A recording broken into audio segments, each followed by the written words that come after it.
नमस्कार। जैसा कि हम सभी जानते हैं, एसीएल एक बहुत ही कॉमन स्पोर्ट्स इंजरी है। ये घुटने का एक बहुत ही महत्वपूर्ण लिगामेंट होता है जिसका काम होता है घुटने को स्टेबिलिटी देना। मुख्यतः ये घुटने को आगे निकलने से रोकता है। अक्सर ये सवाल आता है, ये सवाल पूछा जाता है कि एसीएल इंजरी कितने प्रकार की होती है। मरीज़ अक्सर कंफ्यूज होते हैं कि डॉक्टर हमारी इंजरी किस ग्रेड की है, किस लेवल की है।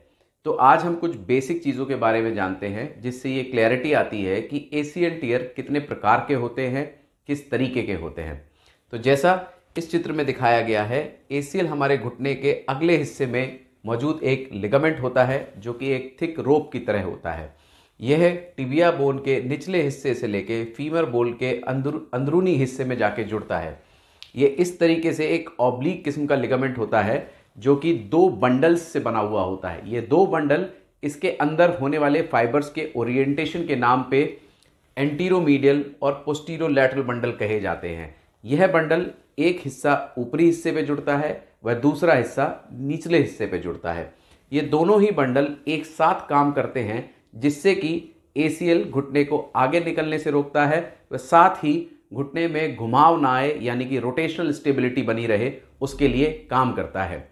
तो जैसा कि इस चित्र में दिखाया गया है, एसीएल निचली बोन यानी टिबिया से फेमोरल कॉन्डाइल के ऊपर अटैच होता है।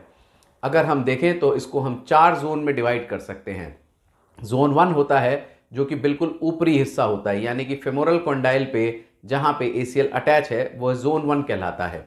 उसके जस्ट नीचे करीब 25-30% नीचे जोन 2 कहलाता है। बचा हुआ लिगामेंट जोन 3 में आता है और उसका जो स्टंप होता है उसे जोन 4 कहते हैं। तो अक्सर जो टियर ऊपरी हिस्से से होते हैं यानी कि जोन 1 टियर होते हैं, उन्हें फेमोरल अटैचमेंट टियर कहा जाता है। यह टियर अगर मरीज अर्ली स्टेज में प्रेजेंट करता है तो इस प्रकार के टियर्स में हम उसके लिगामेंट को प्रिजर्व कर सकते हैं। इसी लिगामेंट को हम वापस अपनी जगह अटैच कर सकते हैं, जिसे एसीएल रिपेयर सर्जरी कहते हैं। साथ ही जोन 2 या जोन 3 में होने वाले टियर अक्सर कंप्लीट टियर होते हैं, यानी कि दोनों ही बंडल एंटीरोमीडियल और पोस्टीरोलैटरल बंडल टियर होते हैं। जोन 4 में होने वाले टियर अक्सर बोन के अवल्जन के साथ होते हैं, यानी फ्रैक्चर के साथ होते हैं। ऐसे केसेस के अंदर एसीएल लिगामेंट बोन के टुकड़े के संग उखड़ जाता है और यह भी वह लिगामेंट यह भी उस तरह की चोट होती है जिसे हम पूर्णतः रिपेयर कर सकते हैं, यानी नेचुरल लिगामेंट को बचा सकते हैं। इसके बाद अक्सर एसीएल के अंदरूनी धागों में चोट आ जाती है जिसे इंटरस्टिशियल इंजरी या स्प्रेन कहते हैं। उसका मतलब होता है कि जैसे ये दर्शाया गया है, ये दो बंडल्स हैं, इनके अंदर कुछ फाइबर्स में डैमेज होता है पर majority of the fibres retain रहते हैं।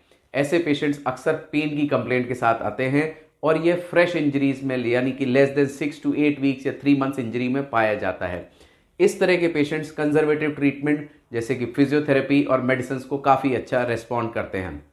तो डिपेंड करता है कि एसीएल का टियर किस जोन में हुआ है, किस बंडल को इन्वॉल्व कर रहा है, कंप्लीट हुआ है या पार्शियल हुआ है, उसके हिसाब से एसीएल इंजरी को क्लासिफाई किया जाता है और उसके अकॉर्डिंगली उसे ट्रीट किया जाता है।